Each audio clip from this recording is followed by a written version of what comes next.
বিশ্বের সবচেয়ে শক্তিশালী 10টি ভূমিকম্প সম্পর্কে জেনে নিই। 10. সুমাত্রা, ইন্দোনেশিয়া 2012 সালে 8.6 মাত্রায় ভূমিকম্প আঘাত হানে। 9. অরুণাচল, ভারত 1950 সালে 8.6 মাত্রায় ভূমিকম্প আঘাত হানে। 8. আলাস্কা, যুক্তরাষ্ট্র 1965 সালে 8.7 মাত্রায় ভূমিকম্প আঘাত হানে। 7. ইকুয়েডর 1906 সালে 8.8 মাত্রায় ভূমিকম্প আঘাত হানে। নাম্বার 6. বিওবিও, চিলি 1910 সালে 9.0 মাত্রায় ভূমিকম্প আঘাত হানে। 5. কামচাটকা ক্রাই, রাশিয়া 1952 সালে 9.1 মাত্রার ভূমিকম্প আঘাত হানে।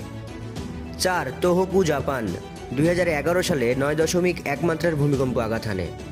3. সুমাত্রা, ইন্দোনেশিয়া আবারও 2011 সালে 9.1 মাত্রা ভূমিকম্প আঘাত হানে। 2. আলাস্কা, যুক্তরাষ্ট্র 1964 সালে আবারও 9.2 মাত্রা ভূমিকম্প আঘাত হানে। নাম্বার 1. বিওবিও, চিলি 1960 সালে 9.5 মাত্রার ভূমিকম্প আঘাত হানে। রাশিয়ার কামচাটকায় 30 জুলাই 2025 সালে 8.8 মাত্রা ভূমিকম্প আঘাত হানে। এটি এখনও তালিকায় অন্তর্ভুক্ত করেনি। এ সকল ভিডিও দেখতে আমাদের চ্যানেলটি সাবস্ক্রাইব করে আমাদের পাশে থাকুন। ধন্যবাদ।